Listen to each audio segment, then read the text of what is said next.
지금 욥은 수아 사람 엘리바스하고의 대화가 끝나고 수아 사람 빌닷과 지금 대화하는 내용이에요. 논쟁하는 그런 내용이죠. 그런 가운데 오늘 본문 욥이 생각하는 욥의 하나님, 제목이 욥은 하나님을 어떻게 알고 있는가. 욥이 생각하는 하나님, 우리가 생각하는 하나님과 어떤 차이가 있는가. 욥은 계속해서 말씀드렸지만 자신이 지금 재앙을 겪고 있는데 그 재앙을 겪는 이유를 모르고 있어요. 알 리가 없죠. 우리는 그것을 알잖아요. 성경을 통해서 욥의 재앙은 사탄이 하나님께 욥의 신앙에 대해서 시비를 걸잖아요. 하나님이 욥에 대해서 그렇게 하나님을 경외하고 악에서 떠난 자를 네가 본 적이 있느냐. 그러니까 이제 사탄이 까닭없이 욥이 하나님을 그렇게 경외하리까 하나님께서 그의 재산을 풍족하게 하고 그의 자손들을 잘 지키시고 그가 하는 일 모든 일들에 복을 주니까 그렇지, 그렇지 않으면 그렇게 하나님을 잘 섬기겠느냐. 만약에 하나님께서 그에게 가지고 있는 재산이나 이런 거를 다 빼앗아 버려도 하나님을 경외하겠느냐, 이렇게 이제 시비를 거는 거죠. 그러니까 하나님이 사탄에게 그럼 네가 한번 다 빼앗아 봐라. 다만 그의 생명만은 건드리지 말고. 그렇게 해서 욥이 하루아침에 재산을 잃고 또 자녀들을 잃고 건강까지 잃고 지금 아주 최악의 상태로 떨어져 있는 그런 상황이잖아요. 그러나 우리는 성경을 통해서 그 사실을 알지만 욥 자신은 그걸 모르고 있어요. 그렇다면 우리는 욥의 상황을 보면서 인생에 대해서 분명한 답을 알았다고 할 수 있나? 욥을 보니까 욥이 고난을 당하는 것이 사탄이 하나님께 시비를 걸어서 그거에 대해서 하나님이 사탄에게 고통을 줄 것을 허락을 해서 그렇게 욥이 고통을 당한다. 그럼 우리는 그걸 모르지만은 우리도 고통을 당하는 것이 사탄과 하나님과의 그런 관계 속에서 시비 속에서 이루어지는 것이 아닌가. 이렇게 생각하면 그것이 생각이 맞느냐, 그 얘기예요.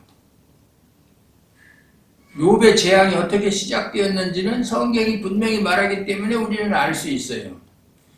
하지만 그걸 알았다고 해서 우리에게 닥치는 모든 인생의 문제의 답을 알았다. 욥이 그랬으니까 나도 그렇겠지. 내가 당하는 고통도 욥처럼 사탄과 하나님과의 그 시비 속에서 이루어진 것이겠지. 그렇게 말할 수가 있느냐, 그 말이에요. 인생을 살면서 겪는 고통의 일들을 이것은 내가 고통을 당하는 것은 나의 신앙을 두고 사탄이 하나님께 시비를 걸었기 때문에 이런 고통이 온다, 이렇게 생각할 수는 없는 문제다, 그 말이에요. 그건 욥이 그랬다는 얘기지 우리가 당하는 고통도 사탄이 하나님께 시비를 걸어서 내 신앙을 두고 나를 시험하기 위해서 오는 그런 재앙은 아니다, 고통은 아니다. 욥을 보고 나도 그렇겠다, 이렇게 생각하면 안 된다. 설령 우리가 당하는 고통이 사탄 때문이고 그것을 우리가 알았다고 칩시다. 내가 당하는 고통이 사탄이 하나님께 시비를 걸어서 그렇게 고통이 오는구나. 그걸 알았다고 할지라도 사탄의 시비에 하나님이 반응하신 이유, 왜 그러면 욥의 경우도 마찬가지지만 사탄이 하나님께 시비를 걸었을 때 야, 쓸데없는 소리 하지 말아라, 네가 몰라서 그랬지. 절대로 욥은 어떤 어려움이 있어도 나를 배신하거나 그런 사람이 아니다라고 물리치면 그만이지. 꼭 거기에 사탄한테 그럼 네가 한번 해봐라, 네가 한번 그에게 손을 대봐라, 다만 생명만은 건드리지 말고, 이렇게 할 이유가 있었겠는가, 그 말이에요. 왜 그렇게 했는지, 하나님이 왜 사탄이 시비를 걸었을 때 그냥 그까지 사탄도 피조물이고 하나님 무시하면 그만인데 그의 말을 듣고 거기에 반응을 해서 욥에게 고통을 주었는지는 우리가 모른다, 그 말이에요. 욥 자신은 말할 것도 없고 우리가 성경을 통해서 그 욥이 당하는 고통이 사탄과 하나님과의 시비 때문에 이루어진 것까지는 알지만 거기에 대한 하나님의 반응에 대해서는 우리가 알지 못한다. 그렇다면 그것은 고통의 이유를 우리가 안다고 할 수 없다. 그걸 모르기 때문에 하나님이 왜 고통을 주셨는지 그걸 이유를 모르기 때문에 우리가 그 이유를 알 수는 없는 거예요. 거기에 대해서 성경이 말하고 있지 않으니까. 바로 이런 것이 우리 인생이에요. 왜 이렇게 살아야 하는지 그 이유도 모르는 채 살아가는 것이 인생이에요. 사람들한테 물어보세요. 당신은 왜 삽니까? 왜 그렇게 삽니까? 그 한번 이유를 한번 아느냐고 물어보세요. 대답을 보세요. 여러분도 마찬가지예요.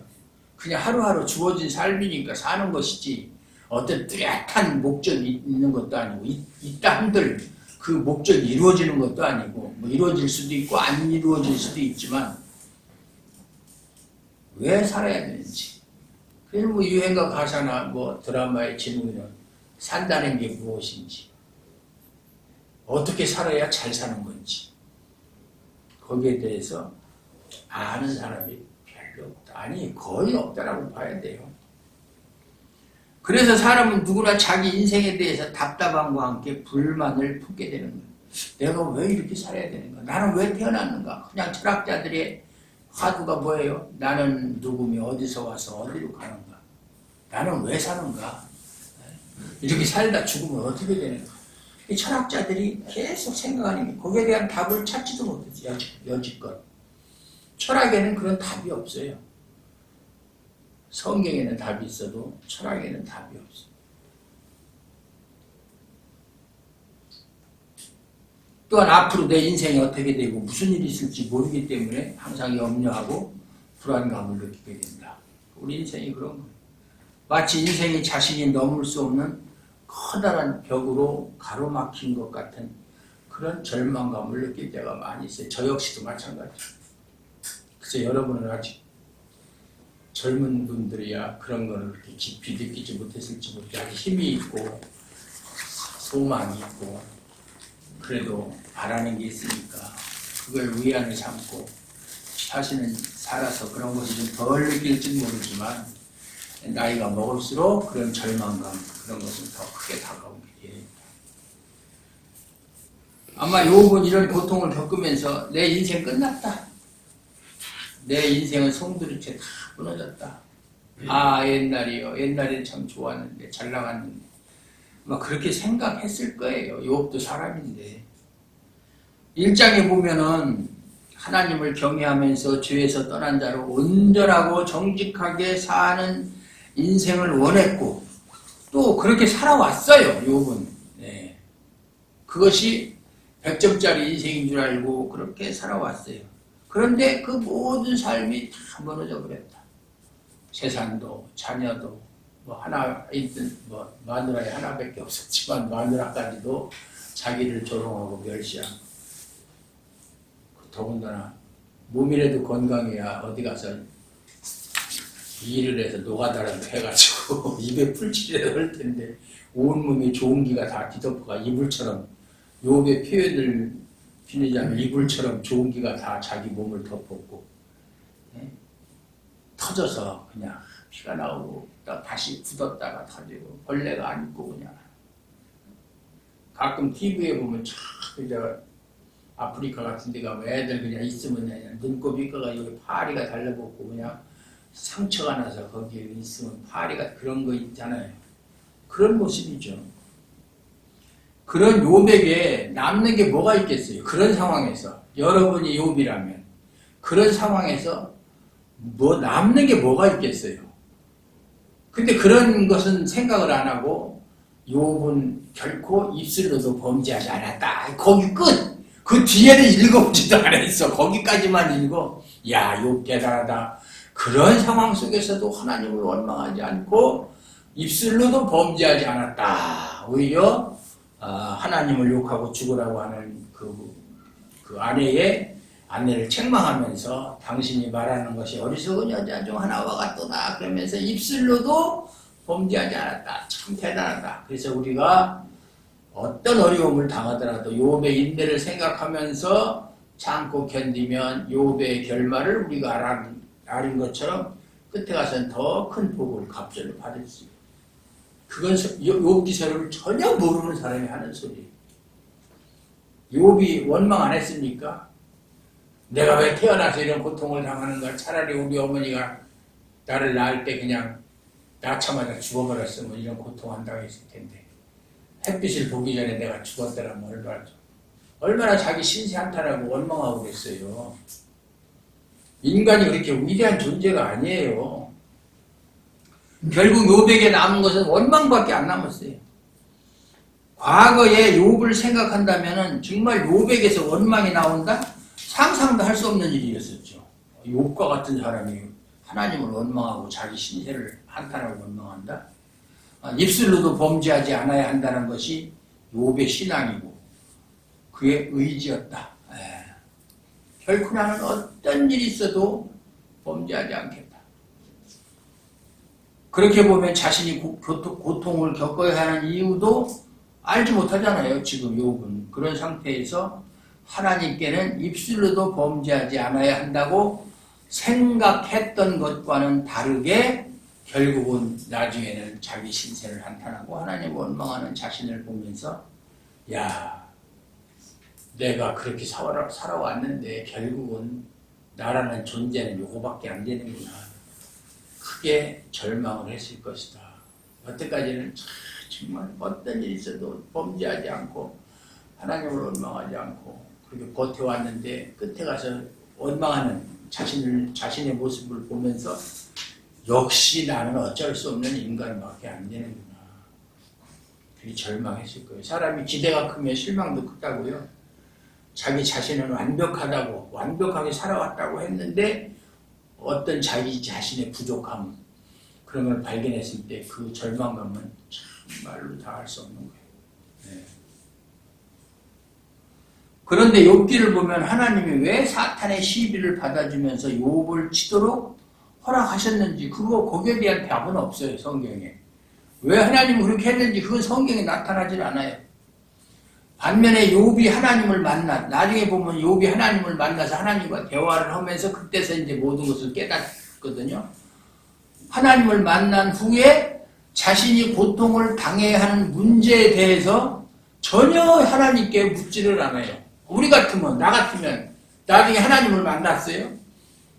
그랬으면 하나님, 왜 저한테 그런 고통을 주셨습니까? 라고 물어봤을 거 아니에요. 왜 그런 고통을 주셔서 저를 힘들게 했습니까? 안 물어봤어요.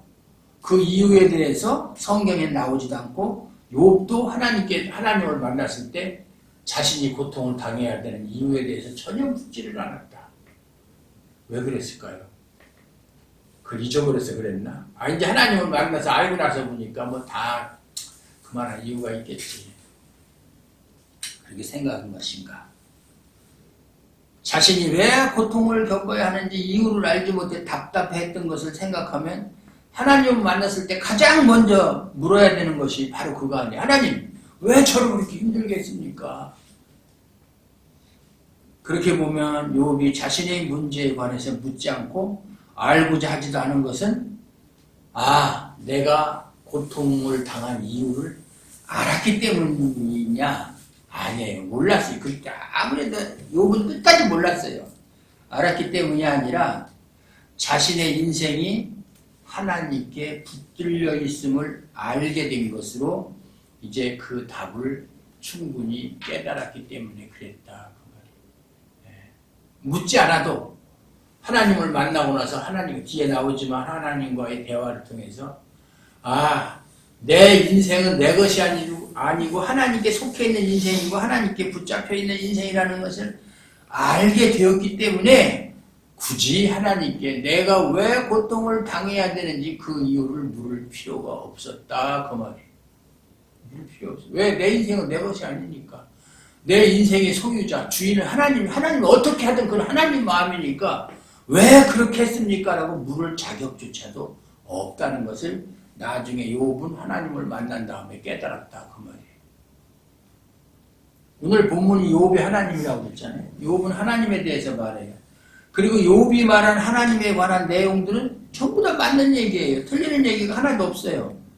만약 하나님에 대해서 말하시오 욥에게 그렇게 시험 문제를 냈다면 욥이 오늘 본문에 있는 대로 하나님에 대해서 그렇게 답을 써서 제출했다면 그건 몇 점짜리예요. 우리가 알고 있는 하나님에 대한 지식에서 어긋나는 말이 하나도 없어요. 그렇잖아요. 예? 9장 1절부터. 진실로 내가 이 일이 그런 줄 알거니와 인생이 어찌 하나님 앞에 의로우랴. 맞는 말이잖아요. 사람이 하나님께 변론하기를 좋아할지라도 하나님께 말이 내가 하고 싶은 말이 아무리 많고 변명하고 싶은 말이 많이 있어도 1000마디 한마디도 대답하지 못해. 하나님께 나한테 1000마디 말을 해도 한마디도 변명할 수 없는 그것이 인생이다 그 말이죠. 그는 하나님이죠. 마음이 지혜로우시고 힘이 강하시니 그를 거슬러 스스로 완악하게 행하고도 형통할 자가 누구이랴. 아니, 하나님을 거스려 살면서 형통하기를 바라는 거 있을 수 없는 얘기잖아요. 그러니까 지금 욥이 하나님에 대해서 말하는 것은 다 옳은 얘기예요. 우리가 알고 있는 하나님이나 욥이 말하는 하나님이나 똑같은 얘기. 여기서 우리가 한 가지 알아야 되는 사실은 누구든 하나님에 대해서 맞는 말, 하나님이 이런 분이시다. 하나님 오늘 욥이 말한 것처럼 하나님 힘이 강하시고 권능이 많으시고 영광이 충만하시고 천지를 지으시고 우리를 구원하시고 이런 하나님에 대해서 정말 맞는 말을 했다고 해서 그것이 하나님을 아는 것이냐? 아니다 그 말이에요. 하나님에 대해서 안다는 것은 지식의 문제가 아니라 관계의 문제이기 때문에 우리는 보통 하나님은 삼위일체 하나님이다. 삼위일체 하나님 성부, 성자, 성령이 있고 권능과 영광이 동등하시고 서로 혼합되거나 나누지 않고 그런 건 하나님에 대한 지식이에요. 그건 지식의 문제지 하나님을 아는 것하고는 상관이 없는 거예요. 그걸 가지고 하나님을 안다고 할 수 없어요. 네.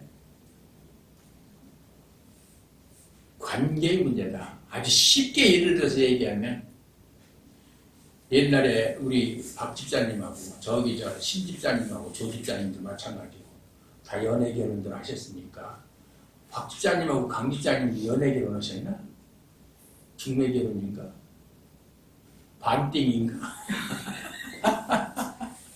소개팅인가? 어쨌든 서로 만났어요. 만나서 교제를 결혼하기 전에 교제로면 예를 들어서 강 집사님이 박 집사님 볼 때 키는 얼마나 크고 얼굴은 어떻게 생겼고 성격은 어떻고 자꾸 만나는 횟수가 많아질수록 상대방을 알아가잖아요. 상대방에 대한 지식이지 그거는. 그리고 현재 직업은 뭐고 학교는 어디 다녔고 그건 지식이에요. 상대방에 대한 지식. 그걸 가지고 알려면은 결혼해서 같이 잠자고 부부 생활을 해야 그때 안다고 하는. 그걸 안다고 하는 거예요. 성경에서. 그걸 히브리어로 야다라고 그러고 헬라어로는 기노스크라고 하는데 그거를 안다라고 하는 거예요. 안다.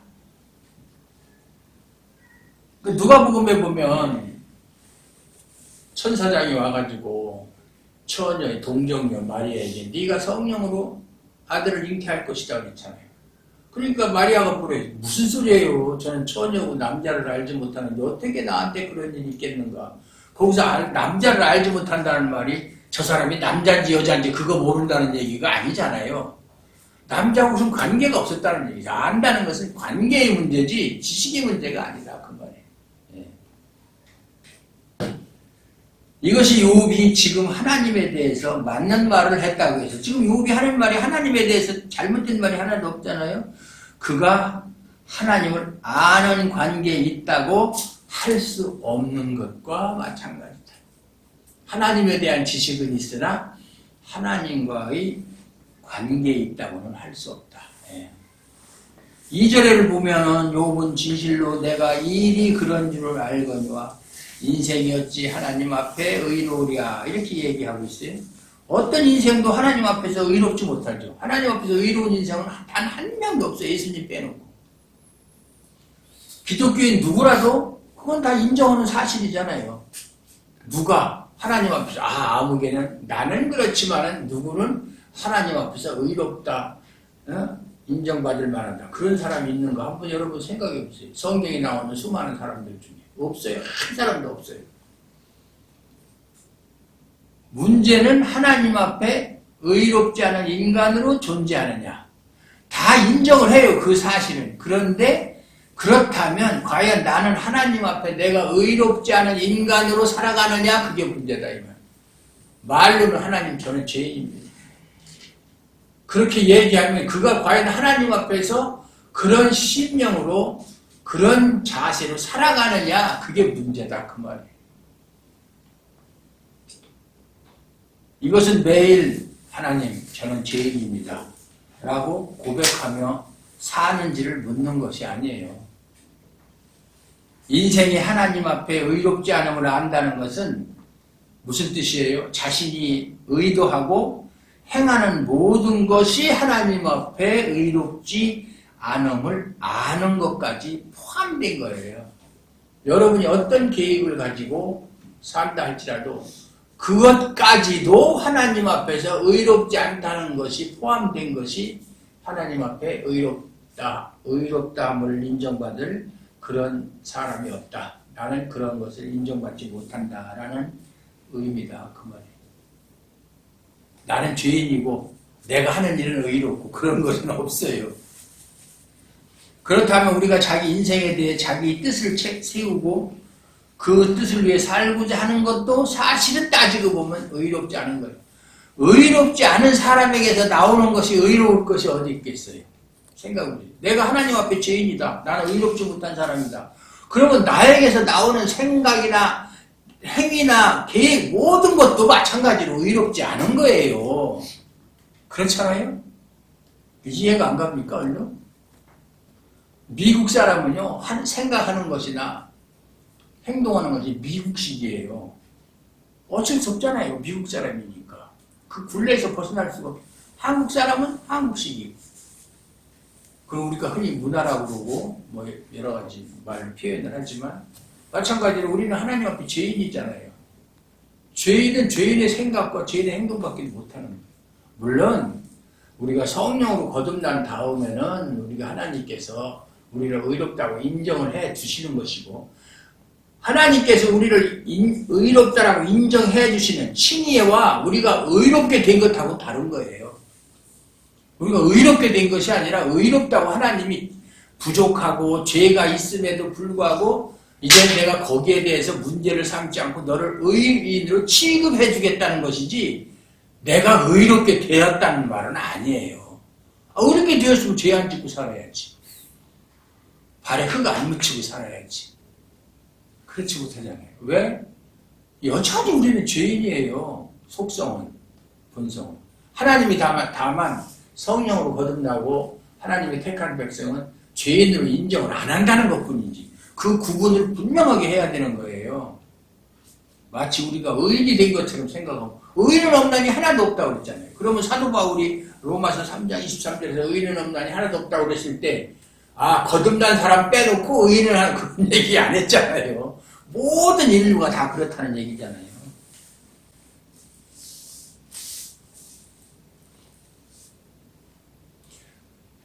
그런데 욥은 자기 인생에 대해 답답한 마음을 가지고 있어요. 의롭지 않다고 하면서도 한편으로는 고통이 주어질 죄를 범한 적이 없다고. 나는 의롭지 않다고 생각하면서도 나는 이렇게 고통을 당할 이유가 없다고. 그런 죄를 범한 적이 없다고 생각하고 있는 것이 바로 욥이에요. 인생이 의롭지 않다고 하면서도 오늘 욥이 그러잖아요. 하나님 앞에 의로운 인생이 어디 있느냐. 그렇게 고백하면서도 자기 인생을 두고 하나님께 왜 이렇게 하십니까? 라고 반문할 자격조차 없다는 사실은 모르고 있다. 내가 진짜로 하나님 앞에서 죄인이라고 인정을 한다면 하나님이 나에게 어떤 고통을 주더라. 하나님 왜 저한테 이런 고통을 주십니까? 라고 물을 자격도 없는 거예요. 죄인에게는 그런 자격조차 없어요. 그런데 욥은 내가 그렇게 안 살았잖아요. 죄 안 짓고 살았잖아요. 얼마나 착실하게 살았습니까? 그 생각이에요. 그러니까 이게 이율배반적인 거예요. 입술로는 하나님 앞에 의로운 육체가 어디 있느냐, 의롭다함을 받을 사람이 없느냐, 뭐 자기도 포함해서. 그러면서도 왜 하나님 나한테 이 고통을 주셨느냐? 그것을 물어볼 자격도 없다는 것까지는 모르고 있었다. 욥이. 예. 2절 이후의 내용을 쭉 봐도 욥은 하나님이 뭐 강하시다, 지혜가 있으시다, 천지를 주관하시는 위대하신 분이다 이렇게 얘기하잖아요. 3, 4절에서도 보면 사람이 하나님께 변론하기를 좋아할지라도 천마디 한마디도 대답하지 못하리라. 그는 마음이 지혜로우시고 힘이 강하시니 그를 거슬러 스스로 완악하게 행하고도 형통할 자가 누구이랴. 이렇게 말하면서 하나님을 지극히 높이잖아요. 하나님을 높이는 말이잖아요. 사람이 하나님께 변론하기 좋아해도 천마디 한마디도 대답하지 못한다면 그런 하나님이라면 하나님이 하신 일은 그만큼 신비롭고 완전하다는 뜻이잖아요. 하나님이 천마디 질문에도 한마디도 대답을 못할 정도로 하나님은 그렇게 지극히 높으신 분이라면 하나님은 그만큼 우리의 상상을 초월하고 이성을 초월해서 신비로우시고 완전하신 분이라는 의미가 된다 그 말이에요. 그런데 이렇게 말을 할지라도 상대가 하나님이시니까 지금 하나님에 대해서 지금 욥이 말하는 것이니까 그냥 하나님은 위대한 일을 행하시는 분이시다라고 하나님을 높이는 언어적 묘사, 거칠해도 그런 소리 하는 거예요. 욥은 지금 5절부터 보면은 욥은 산과 땅과 해와 하늘과 바다와 별들을 언급하면서 그 모든 것을 다스리시고 움직이시는 하나님을 측량할 수 없는 큰 일을 셀 수 없는 기이한 일을 행하시느니라. 하나님이 하신 일에 대해서 아주 그렇게 얘기하잖아요. 이것이 욥이 생각하는 욥의 하나님이에요. 우리도 이렇게 생각하잖아요. 하나님이 천지 만물을 다 지으시고 하나님의 선하신 뜻을 따라서 다 그것을 주관하시고 욥도 똑같은 말을 하는 거예요. 욥이 생각하는 하나님이 아니라 우리가 생각하는 하나님과 똑같아요. 이렇게 욥이 얘기할 때 욥의 친구들이 그 말을 듣고 너 잘못 말했어. 하나님에 대해서 잘못 그렇게 얘기할 사람은 없어요. 틀린 말을 하나도 안 했으니까. 하지만 말씀드린 것처럼 욥은 하나님에 대해서 여러 말로 설명하고 묘사는 하고 있을지언정 하나님과의 관계에서 자신에 대해서는 생각지 못하고 있다. 우리도 하나님에 대해서는 지식적으로 많이 알고 있잖아요. 하나님. 그런데 아까도 얘기했지만 지식은 하나님을 아는 것이 아니다라고 했죠. 하나님과의 관계에서 자신에 대해서 알지 못하는 경우가 너무나 많다. 대부분의 사람이지. 욥도 마찬가지죠. 왜냐하면 하나님에 대해서 이렇게 잘 알고 있으면 하나님이 그토록 지혜롭고 힘이 강하시고 기이한 일을 행하시는 하나님이 욥이 말한 하나님, 우리가 알고 있는 하나님이 자기와 함께 하시고 모든 인생을 다스린다는 것을 믿지 않기 때문에 자꾸 그렇게 엉뚱한 소리 하는 거예요. 자신의 원망하고 하나님에 대해서 원망하고 자기 신세를 한탄하고 차라리 죽지 못한 것을 후회하고 그렇게 그렇게 하나님에 대해서 잘 아는 사람이 그 하나님이 천지를 만드시고 모든 자연 만물과 인생을 마음대로 주관하시는 하나님이 나와 함께 하신다면 내 인생도 하나님의 손안에 있다는 것을 믿으면 하나님이 하시는 일에 대해서 반문할 수가 없죠. 하나님이 내 인생의 주관자라고 하는 것을 확실히 믿는다면 왜 하나님 저한테 이렇게 하십니까? 왜 그렇게 하십니까? 이렇게 하면 안 되지 않습니까? 이건 너무 심한 거 아닙니까? 이런 말을 할 수가 없다. 그 말. 그러면 우리가 거꾸로 생각해서 하나님이 그 이유와 목적에 대해서 우리에게 말씀해 주셨다고 가정을 합시다. 내가 지금 어려운 고통 가운데 있는데 하나님 왜 저한테 이런 고통을 주십니까? 그럼 하나님이 그래 내가 너한테 그런 고통을 주는 것은 이런 이유 때문이야. 그렇게 답을 하나님이 알려주시면 답답함이 해소가 되고 참 그래도 고통은 있지만 마음은 평안해질 수 있을까요? 그렇구나. 그래서 하나님이 나한테 이런 고통을 허락하셨구나. 그 이유를 하나님이 말씀을 해주시면 마음이 편해질까요? 고통이 있어도? 자기 인생에 대한 하나님의 모든 계획과 뜻을 알게 된다면 인생의 모두를 그렇구나. 하나님이 나에 대해서 이런 생각을 가지시고 이런 계획을 가지시고 이렇게 지금 나를 인도하시는구나. 이것을 확실히 안다라고 생각을 해보자고요. 알 수는 없지만 가정법으로. 그러면 이제부터 내 인생의 모두를 하나님께 다 맡겨야 되겠다. 왜냐하면 하나님은 나에 대해서 완전한 계획을 가지시고 일하시기 때문에. 그렇게 생각하겠어요? 이제부터 내 인생은 전적으로 하나님 것이니까 하나님께 다 맡겨. 그렇게 생각하겠다고 생각하지만 그건 착각이에요. 그렇지 못해요. 왜냐하면 인간은 근본적으로 하나님의 뜻, 자기 자신에 대해서 나에 대해서 하나님이 가지고 계신 계획, 나를 인도하시는 방식, 이런 것을 싫어하는 존재예요. 내가 용납할 수 없는 일. 하나님, 그건 아니죠. 그렇게 하는 것보다 이렇게 하는 게 더 좋잖아요. 왜 하나님 그렇게 하세요? 저는 그거 별로 좋아하지 않는데요. 그 이유는 하나님의 뜻과 계획에 내가 하고자 하는 나의 소원은 포함되지 않기 때문에 그렇다. 하나님이 나에 대해서, 여러분 각자에 대해서 계획을 가지시고 하나님의 뜻대로 여러분을 인도하고 계신다는 것을 확실히 알았다면 그 하나님의 뜻과 계획이 여러분의 생각과 딱 맞겠느냐고요. 안 맞아요. 인간은 원래부터 하나님의 뜻과 계획을 싫어하는 존재예요.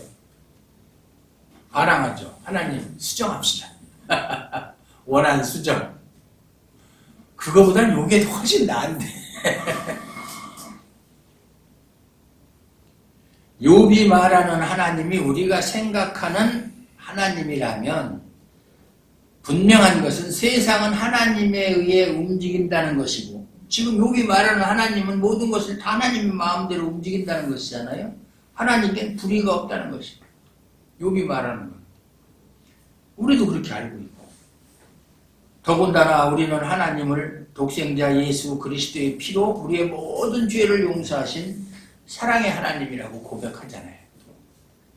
그러면 하나님께는 오직 사랑과 긍휼과 자비하심만이 있을 뿐이고 모든 일에 불의가 없다는 것이 우리의 믿음이잖아요.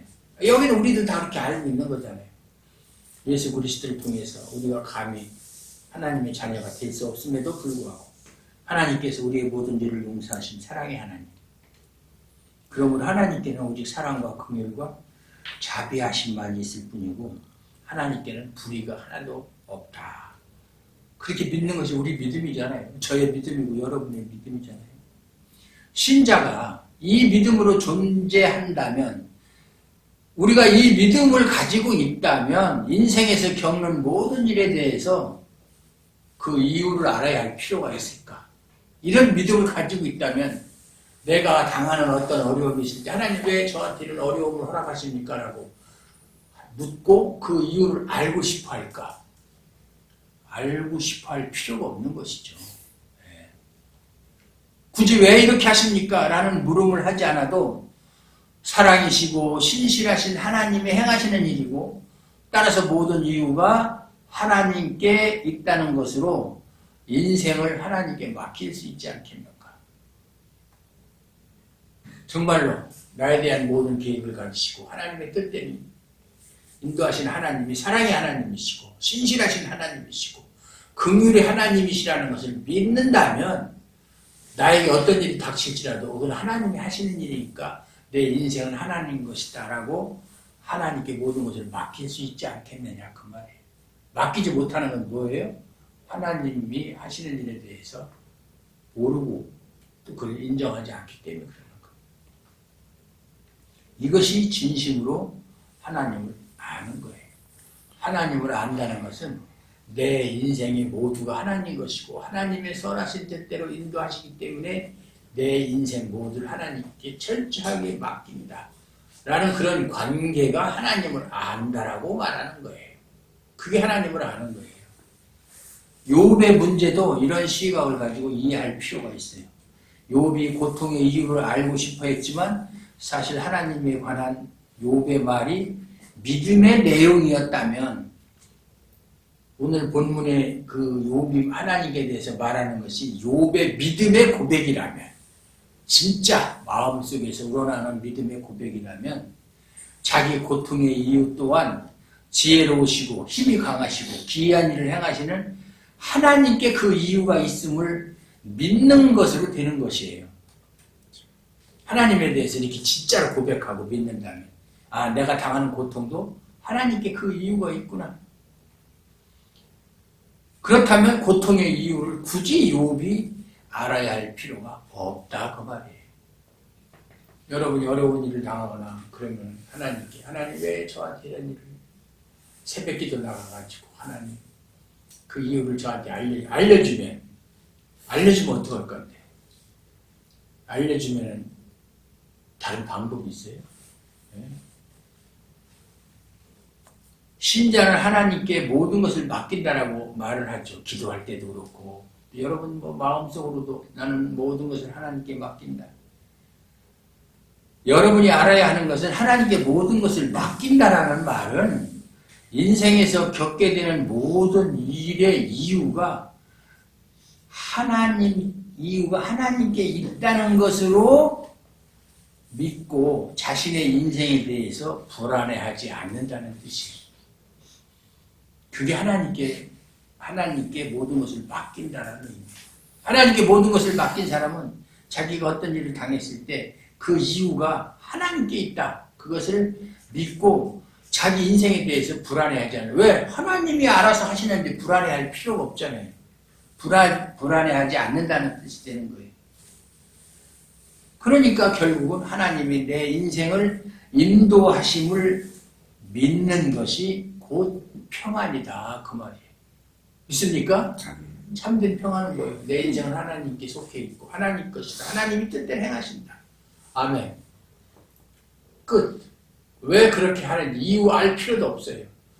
하나님이 알려주시지도 않지만 안다 하더라도 그거 가지고 무슨 특별한 뾰족한 수도 없어요. 그냥 하나님께 모든 것을 맡긴다는 것은 내가 어떤 일을 당하고 내일 무슨 일이 있을지, 오늘 당장 무슨 일이 있을지 전혀 알지 못하는 상황이지만 불안해하지 않는다. 하나님께 모든 것을 맡겼기 때문에 하나님이 알아서 다 해주실 것이다. 불안해할 필요가 없잖아요. 그게 평안이에요. 예수님이 내가 너희에게 주는 평안은 세상이 주는 평안과 같지 않다. 세상이 주는 평안은 돈 있으면 평안할 줄 알고 건강하면 평안할 줄 알고 그거는 일시적인 거예요. 하나님이 주시는 평안은 모든 것을 하나님께 맡길 때 우리에게 주어지는 진정한 평안이, 그것이 하나님이 우리에게 주시는 평안이다. 이런 평안 속에서 거하시기를 주님의 이름으로 축원합니다. 하나님 아버지 감사합니다. 오늘 하나님 아버지께서 오늘 말씀을 통해서 우리가 진정으로 하나님을 안다, 하나님에 대해서 모든 것을 하나님께 맡긴다, 이 말의 진정한 의미와 그것이 어떠한 우리의 자세로 우리의 반응으로 나타나야 될지 우리가 말씀을 통해서 배웠습니다. 하나님은 우리 인생의 주인이시고 소유자이십니다. 모든 것을 하나님께 맡깁니다. 어떠한 어려움이 있을지라도 그것은 하나님이 주도하시는 일을 믿고 하나님을 믿고 따릅니다. 하나님 이러한 믿음이 우리를 떠나지 않도록 늘 믿음으로 충만케 하옵소서. 예수 그리스도 이름으로 감사드리고 기도하옵나이다. 아멘.